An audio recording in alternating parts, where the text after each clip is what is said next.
আজকে আমি কি বানাতে যাচ্ছি বলুন তো বন্ধুরা। এই হচ্ছে চিকেন কিমা, আর হচ্ছে ডিম, 2টা ডিম, তারপর হচ্ছে এটা বিস্কুটের গুঁড়া, আর এটা হচ্ছে ব্রেড কাম পাউরুটি গুঁড়া করে নিয়েছি, আর এই পাশে হচ্ছে আদা রসুন বাটা। তার মানে এখানে আছে চিকেন কিমা করা হয়েছে, বিস্কুটের গুঁড়া, আদা রসুন বাটা, তারপর ব্রেড কাম, আর হচ্ছে বিস্কুটের গুঁড়া, ডিম সব একসাথে নিয়ে আমি আজকে একটু অন্যরকম আয়োজন করছি। ডিমটাকে ফেটিয়ে নিচ্ছি ভালো করে, ফাটানো হয়ে গেলে এখন আমি চিকেন কিমাটাকে নিয়ে নিচ্ছি, আদা রসুন বাটা নিয়ে নিচ্ছি 2 চামচ, তারপর হচ্ছে আমি একটু লবণ দিয়ে দিচ্ছি। লবণ দেওয়ার পর মরিচের গুঁড়া দেওয়া হয়েছে 1 চামচ, 1 চামচ মরিচের গুঁড়া দেওয়ার পর আমি সয়াবিন তেল দিয়ে দিচ্ছি। দিয়ে এখন আমি মেখে নেব, ভালো করে মিশিয়ে নিতে হবে সুন্দর করে।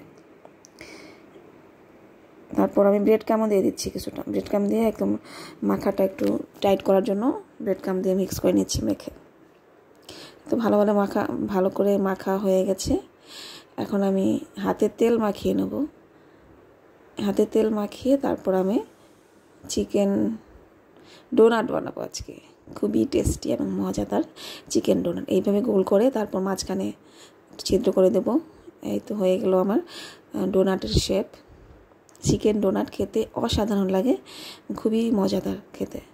এই তো এভাবে বানিয়ে নিচ্ছি, তারপর আমি তেলে ভেজে নেব, ডিপ ফ্রাই করে ভেজে নেব। এই দেখুন এভাবে বানানো হয়ে গেছে আমার অনেকগুলো। এখন আমি শুধু তেলটা গরম হয়ে গেলে আমি ভেজে নেব। তারপরে অবশ্য আরও কাজ আছে, যেমন আগে ডিমে চুবিয়ে নিচ্ছি, ডিমে চুবিয়ে তারপর আমি ব্রেড কামে লাগিয়ে তারপর তেলে ভেজে নেব। এই দেখুন চামচ দিয়ে করতে গিয়ে আমার একটু অসুবিধা হচ্ছে। এখন আমি ব্রেড কামে ডুবিয়ে নিচ্ছি, ডুবিয়ে তারপর হচ্ছে ডিমে চুবিয়ে তারপর আমি ব্রেড কামে লাগিয়ে তারপর আমি তেলে ভেজে নেব। এই যে এরকমভাবে হচ্ছে। আমার চামচ দিয়ে করতে একটু অসুবিধা হচ্ছিলো, তাই এবার আমি হাত লাগাচ্ছি। এই দেখুন তেল অনেক গরম হয়ে গেছে, এখন তেলে ভেজে নিচ্ছি। এটার ভেতর ভাজতে গিয়ে আমার একটু অসুবিধা হচ্ছে, দেখাই যাচ্ছিল না, ফেনা ফেনা হয়ে যাচ্ছিলো। যাই হোক এভাবে ভেজে নিচ্ছি। এই দেখুন এখন হাত দিয়ে করতেছি, ডিমে চুবিয়ে তারপর ব্রেড কামে দিয়ে তারপর আমি তেলে ভেজে নেব। খুবই সহজ, খেতে খুবই টেস্টি এবং মজাদার। এই দেখুন আমার ডোনাটগুলো হয়ে গেছে। এভাবে এই যে আবার বারবার দিচ্ছি, আমি সবগুলো ভেজে নেব একটা একটা করে, 2টা 3টা করে ভেজে নিয়েছি আমি। তারপর আমি আবার প্যান চেঞ্জ করলাম, আর একটা ফ্রাই প্যানে ভাজতে গিয়ে দেখলাম যে ফ্রাই প্যানে ভাজলে সুবিধা বেশি হতো।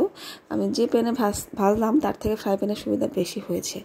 যাই হয়ে গেল আমার চিকেন ডোনাট, খুবই মজাদার এবং টেস্টি, এবং বানাতে খুব একটা কঠিন না। এই দেখুন ফ্রাই প্যানে আমি আরও কয়েকটা ভেজে নিয়েছি। এখন টমেটো সস দিয়ে আমি খেয়ে নেব, খেতে খুবই ভালো লাগবে।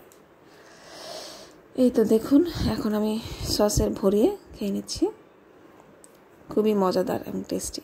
ধন্যবাদ সবাইকে।